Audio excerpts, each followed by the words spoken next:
വാഹന പാർക്കിംഗിന്റെ പേരിൽ വ്യാപാരിക്ക് മർദ്ദനം. വ്യാപാരിയെ മർദ്ദിക്കുന്നതിന്റെയും വ്യാപാരിയുടെ മകൻ മർദ്ദിച്ചവരെ തിരിച്ചടിക്കുന്നതിന്റെയും CCTV ദൃശ്യങ്ങൾ പുറത്തുവന്നു. കാസർഗോഡ് തൃക്കരിപ്പൂരിലാണ് ഹൈപ്പർ മാർക്കറ്റ് പാർട്ണറെ വാഹന പാർക്കിംഗിന്റെ പേരിൽ സംഘം ക്രൂരമായി മർദ്ദിച്ചത്.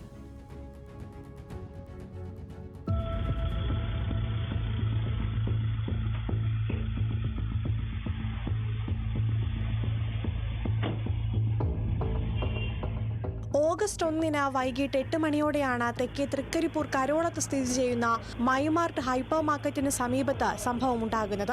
ഹൈപ്പർ മാർക്കറ്റിന് സമീപം വാഹനം പാർക്ക് ചെയ്തതിനെ ചൊല്ലിയുള്ള തർക്കമാണ് ആക്രമണത്തിന് കാരണം.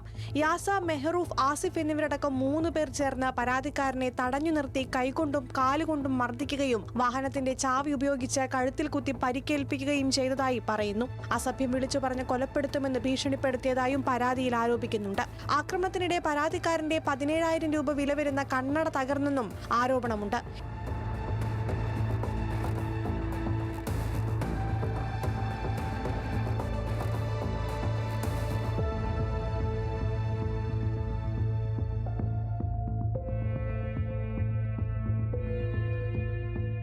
മജീദ് ചെറുവത്തൂരിലെ സ്വകാര്യ ആശുപത്രിയിൽ ചികിത്സയിലാണ്. അതേസമയം പിതാവിനെ ആക്രമിച്ച വിവരമറിഞ്ഞ മജീദിന്റെ മകനും സുഹൃത്തുക്കളും ചേർന്ന് കേസിലെ പ്രതിയായ ആസിഫിനെ കാറിൽ ആക്രമിക്കാനെത്തുന്നതിന്റെ CCTV ദൃശ്യങ്ങളും പുറത്തുവന്നു. ക്രൂരമായ മർദ്ദനമേറ്റ ആസിഫും സ്വകാര്യ ആശുപത്രിയിൽ ചികിത്സയിലാണ്.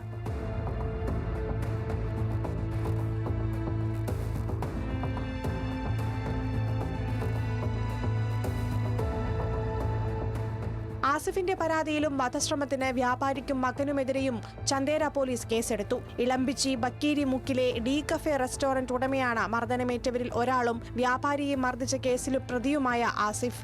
ന്യൂസ് മലയാളം, കാസർഗോഡ്.